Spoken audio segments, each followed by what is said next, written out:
Welcome to the Millionaire Next Door podcast with Robert Curtis, CFP accredited investment fiduciary from Signature Estate and Investment Advisors. In this podcast, we help successful wealth accumulators like you looking to transition to a work optional lifestyle by helping you build strategies for growing and maintaining your wealth. Robert draws from years of experience and fiduciary responsibility and interviews guest experts to help you build reliable strategies to grow and maintain your wealth. Now, on to the show.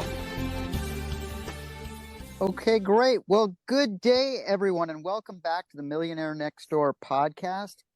So pleased you're joining us, and we have another exciting episode today. We're rejoined by Will Gibson. He's a CFA, senior analyst with Nasdaq Dorsey Wright. We're going to talk a bit about the state of the markets. In some regards, I guess they feel a little odd. They've felt kind of wonky for quite some time. They kind of keep carrying on with strength. There's been about a 5% pullback since, March 24 highs. But welcome, Will. Thanks for being on. Yeah, thank you for having me back. I'm glad to make the cut again. Oh, yeah, we appreciate it. Yeah, I follow a lot of your stuff. It's absolutely terrific. A lot of times we're trying to get into evergreen financial planning areas, things like that. But the markets and investing is still really custom investment management is the core of what we do. So delighted to have you back. And yeah, do you want to kick it off and share some of your overview of the markets, things you're seeing going on? What's standing out to you? I would say there are some new trends developing, especially over the past couple of weeks. We'll get into these, but at a high level, you've seen an uptrend in interest rates. We've seen a short-term downtrend develop for U.S. equities. On the commodities front, that's been coming more into our headline view. Those have been ticking higher. That's kind of spurring some maybe higher for longer rate narrative. And then I think those are really the three big areas that we've talked about today. International, kind of more of the same. But I think maybe we could start with rates. If that's good with you. Yeah, 100%. I mean, rate the higher for longer. I've just seen so much ink spilled and so much discussion about all the projected, rate cuts that started off at 7. Now it's down to 2, maybe less. I kind of just stood by and watched it all, but boy, that narrative sure changed. But yeah, but let me get your comments. Yeah. Yeah, no, that's a great summary. I mean, the narrative has significantly changed, especially from the start of this year, as you alluded to. I think there was maybe 6 or 7 rate cuts expected for 2024. So far, we have yet to see one, and the expectations for those cuts continue to get punted down the road. Even some people are calling that we might not even see a rate cut this year. And then some outliers that the camp has gotten a bit more prominent is that some are even maybe we get a surprise hike. That's not consensus at this point, but just seeing where market participants are investing. That has been a really interesting and pretty big shift. And with those change in narrative, you've seen it follow through on the price action, which if you're familiar with our work, we're a technical shop. So we're not focused on fundamentals. We're really seeing how prices change, rates, of course, being a big component of that, especially in the current environment. So we've seen rates really push up across the board. We follow the US 10-year yield. That chart returned to a positive trend, which is just saying that that's a quantifiable uptrend on our system.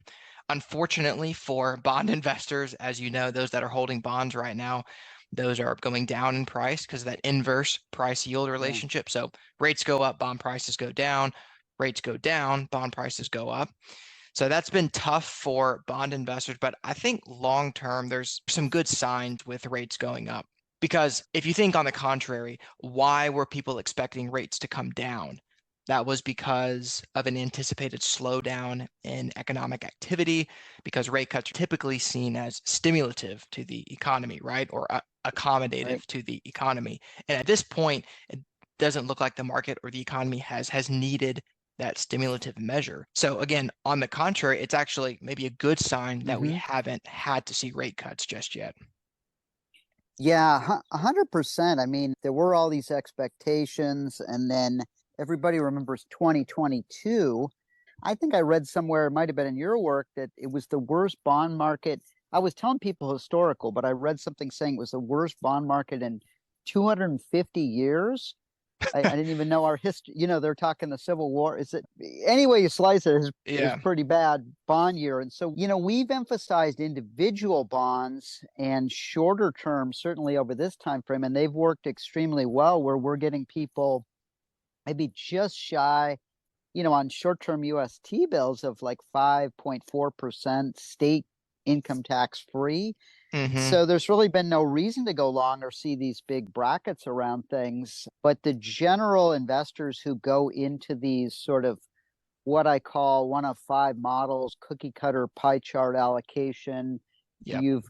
they saw big losses, 10 to 14%, and they haven't recovered. And surely banks and things like that own a lot of these long dated bonds are seeing massive losses on their balance sheet. But we've been able to very much customize that and avoid that, stick to stronger spaces, maybe floating rates, short term, Right. T-bills. And it's really been nice. Someone with $1 million can now earn, 54K state tax free. That's not too bad. So it puts some of those other areas into competition. But back to your thoughts. Yeah. No, I'm glad to hear that you've been active in the fixed income space.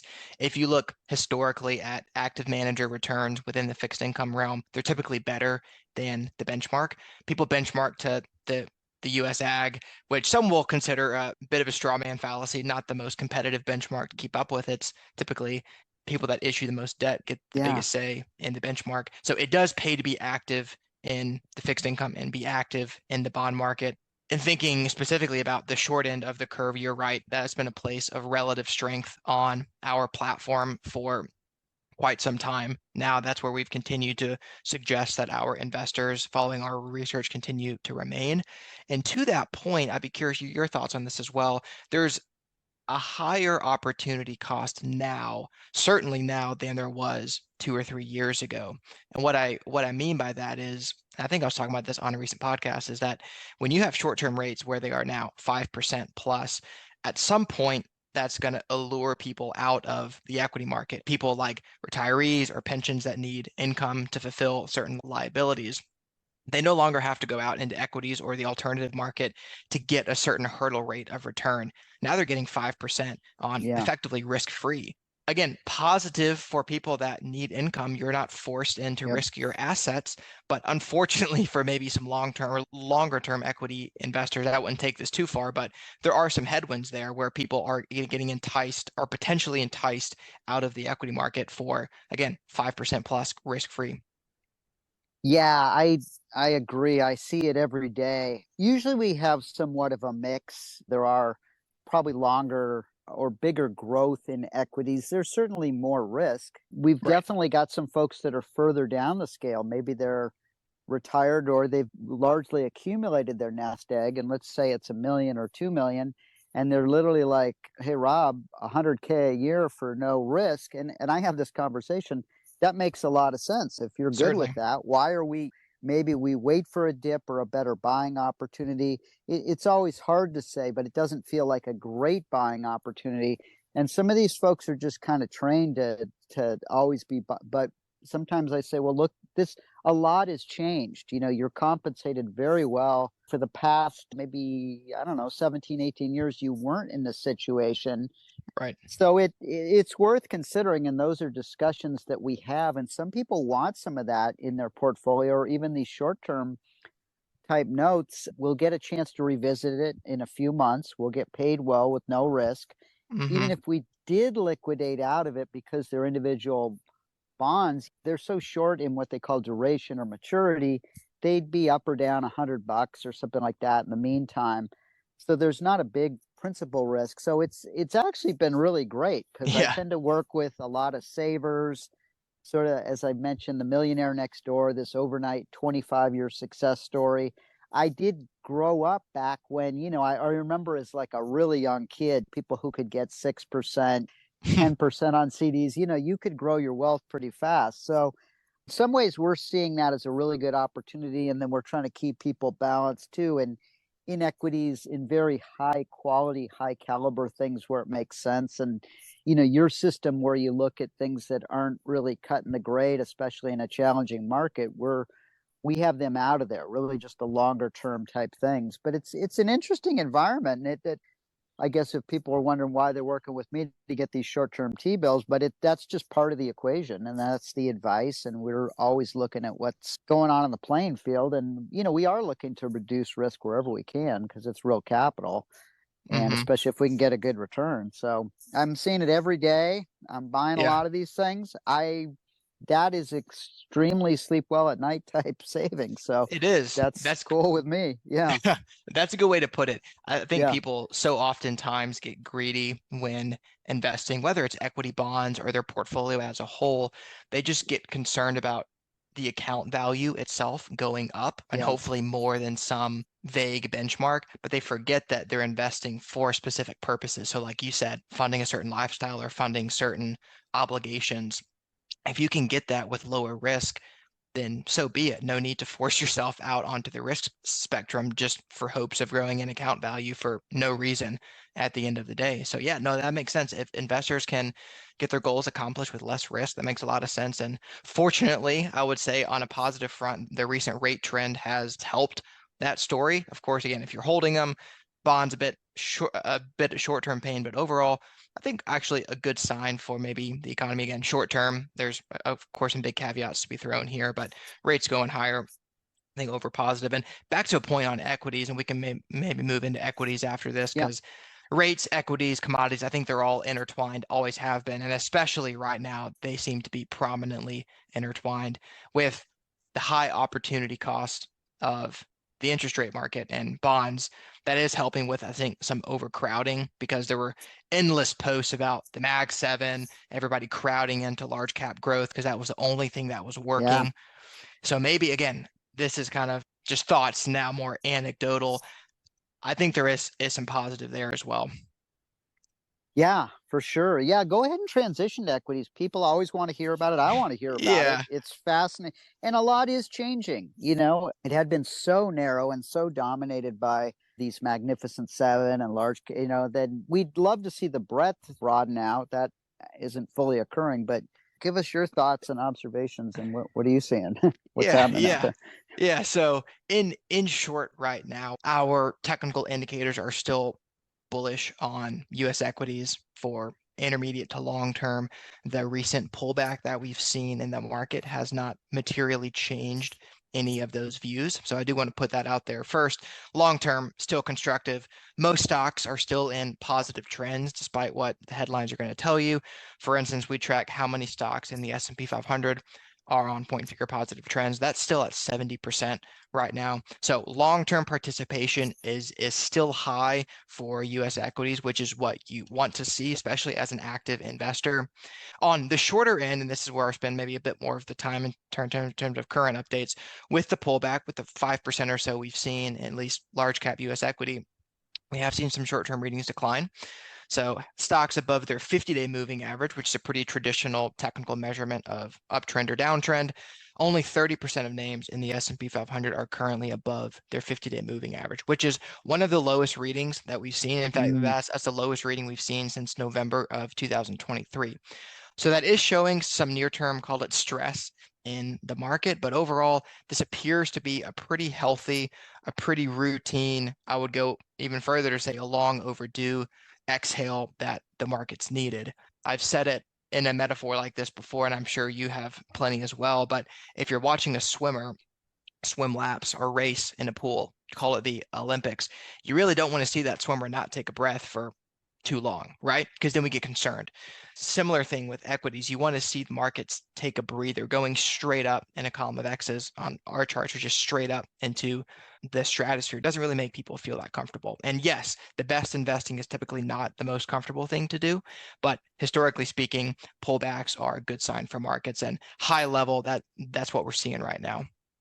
that's great. Yeah, that's super. It's funny. I'm a swimmer and I swim Okay, laps almost every day. And I do try and pace myself. And sometimes I practice my breath holds, but yeah, there's payback period too. So it's yeah, a good way I of putting agree it. with Yeah. you to have a little bit of a pullback or where the things are more normal.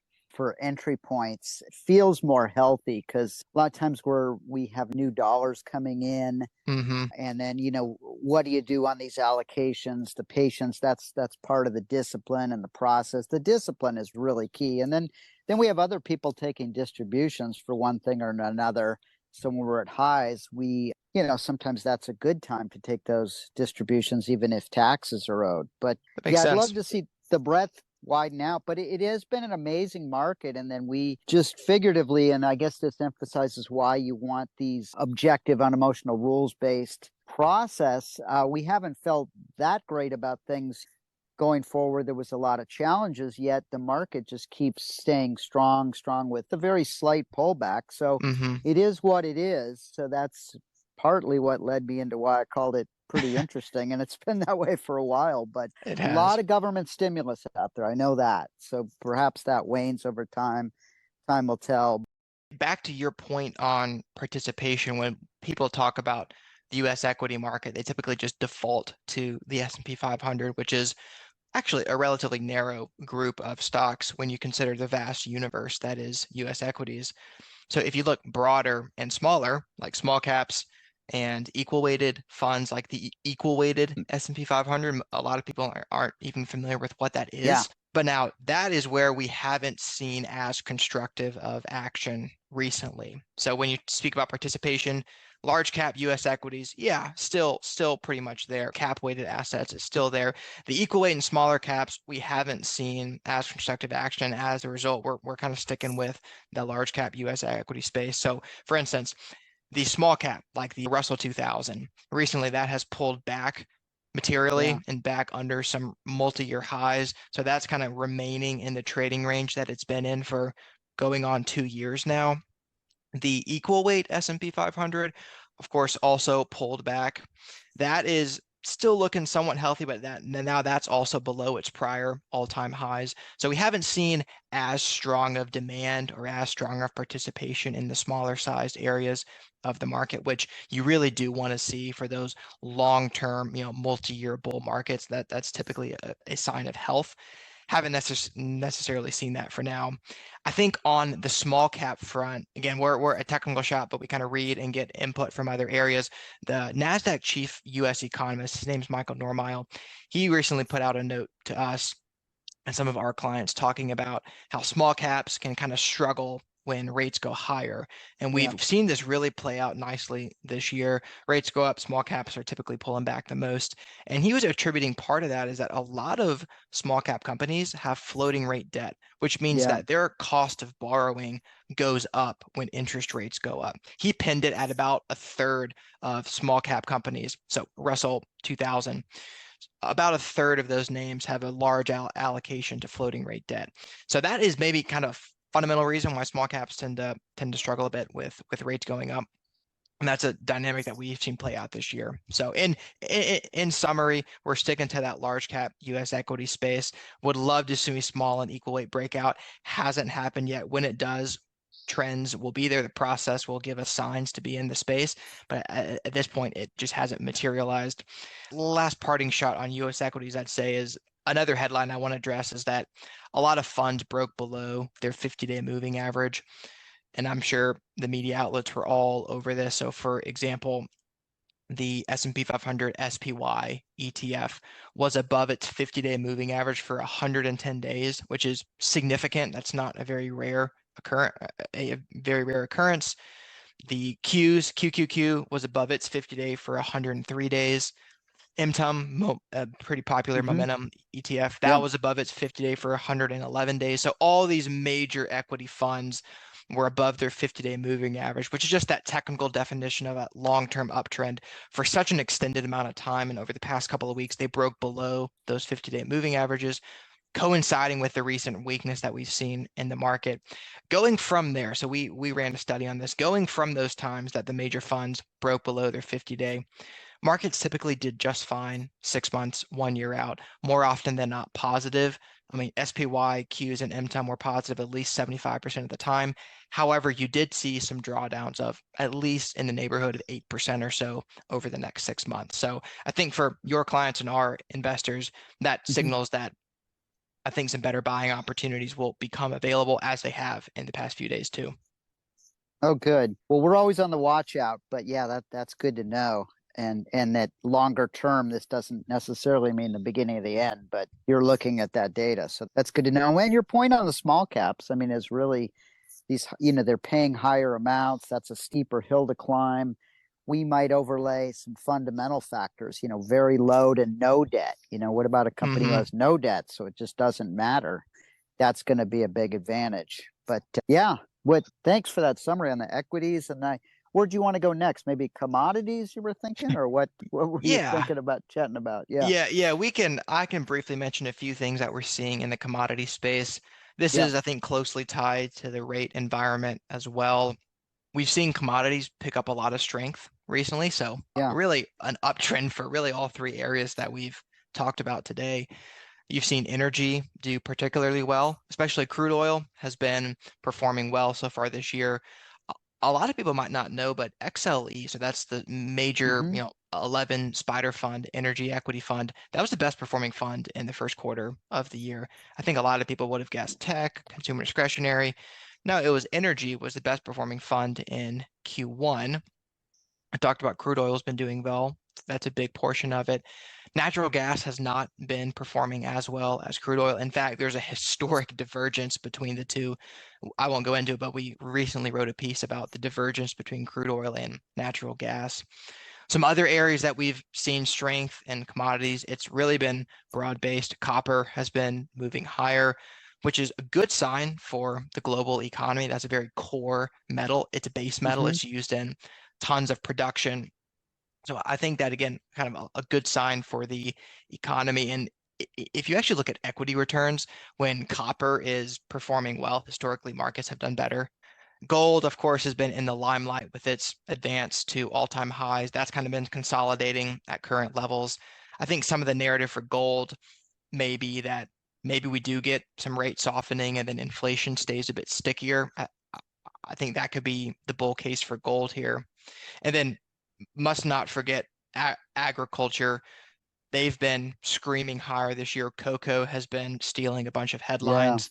DBA is a big, broad agriculture fund. Cocoa, I think, is almost 30% exposure of that fund now, which is a really large allocation. So people are trying to get exposure. We've seen a lot of demand come online there at a higher level. So not just the individual commodity movements, but at a higher level. And this kind of fed into our original discussion about rates. When you're seeing commodities move higher, input costs as a result could raise, which could keep inflation stickier, which could maybe prevent rate cuts, keep rates higher for longer.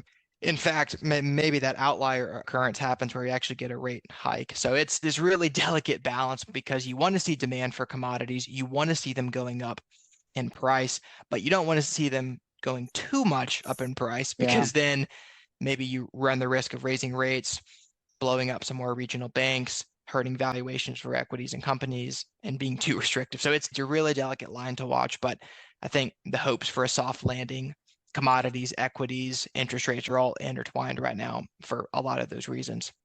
Yeah, I've always been really careful in that space because it can be very volatile. We'll Yes. have a fair amount of energy exposure. A lot of clients in Texas, they're very Yep. integrated into oil Absolutely. and what's going on. We've had good exposure to some of the copper producers. We just actually are getting quotes on solar right now for we need a new roof. And so we're looking at solar but man, it is shocking how much it costs to re-roof and get solar. But all these products going into these things, they need to be mined. You're not going to start a new company tomorrow. It's just really interesting what's going on. And what did I read about? Might have come out of some of your work, but you mentioned cocoa. It actually, this came right after, say, Easter. Cocoa had jumped so much it was blowing away the return of Nvidia. And this was sort of right on the heels of everybody buying their Easter candy. I don't know if you remember that, but a couple of I do. Yeah. yeah, that was wild. And it's so interesting to watch. I heard an interesting one the other day. I just follow because you guys cover it a lot, and I think it gives you a lot of thoughts. There's obviously a lot of geopolitical stuff going on too, right? That has a pretty dramatic Yeah. impact on, or can. on commodities. But interestingly, shout out to a couple of I listen to a lot of nerdy stuff on science and whatnot. There's one Huberman Lab podcast. He's a neurologist or neurobiology out of Stanford. And this guy, Matthew Walker, he talks about sleep. They were commenting on how caffeine is the most used drug in the world. They said it's definitely a drug 90% of the world uses it. I'm a user, healthy cup of coffee in the morning. But they both concurred. They went on and they said, in fact, and I never heard this, they said caffeine, and I don't know if they're talking about coffee, they said behind oil is either the number 2 or 3 most traded commodity in the world. I never really thought about it, but that's where I got the info. So, wow. A lot of times we watch what's going on under the surface with these movements, even within commodities or equities, and that gives us a lot of clues as to where the puck is moving, right? So Absolutely. I take it. Yeah. Interesting. What else have you seen? Any other big thoughts on any other topics, or have we covered a lot of it here? We have covered a lot, but yep. Yeah, I think high level, that's a good takeaway for all of us. I would say in summary is that, again, signs of demand are good for commodities, but to reiterate, too much demand could stoke inflation, catalyze some further rate hikes, risking the potential of the recession that people have been expecting to happen for years now, and it hasn't happened. So I think that's kind of the capsule on commodities. Of course, the Fed looks at typically data that excludes the volatile food and energy prices. So maybe a lot of this doesn't directly trickle into their decision making, but it does affect investor sentiment and it doesn't affect consumer behavior. So in an unorthodox way, I think there is an important tie between what commodities are doing, what interest rates might do, and then what equities, how they might respond. Yeah, they're all pretty interrelated, really, right? In the whole environment of everything that's going on here. So, man, super helpful. Curious are there any books you're reading right now that you're really into or recommend? Just thought I'd throw that out there. Glad you asked. You actually caught me in between books, but a couple are on the way. One is called The Pitfalls of Speculation by Thomas Gibson. No, Thomas and I are not related whatsoever. No. It's an early 20th century work that reviews thousands of financial records and speculative trading accounts over a 10-year period. And the idea is that history kind of repeats itself, or does repeat, often rhymes, the quote goes, especially with investor behavior, people being speculative with their investment accounts and what that looks like, what leads to speculation. So that's one. And then an older work that I'm starting to read as well, I'm going to butcher the name, it's like Confusion de Confusiones. I think it's French. Supposedly written in the 1600s by Joseph de la Vega about the Amsterdam Stock Exchange business. It's not a descriptive account of the process of stock trading, but he presents the history of speculation in stocks, and the dialogue allowed the reader to understand the respective perspectives of the various market participants in the 1600s about how they were viewing buying and selling a lot of commodities at the time.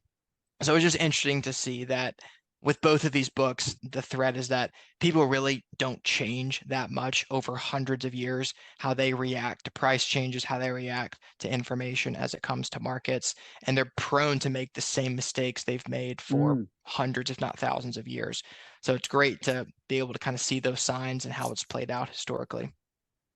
Wow. Okay, that's interesting. Yeah, it's really interesting when you look at stuff in the 1600s and you find parallels to today, right, or some of the behavior, or how people are wired or whatnot. So certainly. And this is great having you on. That's what we try and be, is a lot of the sort of noise canceling headphones for folks and letting them know the difference between the noise and the real true signals. And so we're watching, and I utilize your systems that help a lot to just see what's really changing or staying the same, or what's strong and what isn't. So a lot of great points, Will. I really appreciate you coming on. I'd love to have you as kind of a regular sidekick to go over this stuff. It's super I'd be honored. helpful. So yeah, I'd be honored. Thank you.